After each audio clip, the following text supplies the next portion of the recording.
पद्मिनी भर्त्रे आयुरारोग्यदायिने हर्षवल्ली निवासाय सूर्यदेवं तव सुप्रभातम् उत्तिष्ठोत्तिष्ठ चायेश उत्तिष्ठ उषयोज्ज्वल उत्तिष्ठ पद्मिनी कान्त लोकानां मङ्गलं कुरु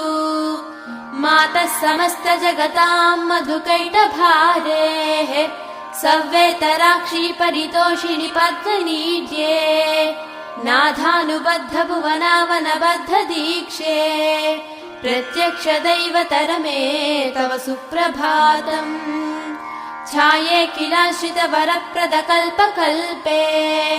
विस्वाप्तधाम निलयामल दिव्यभासे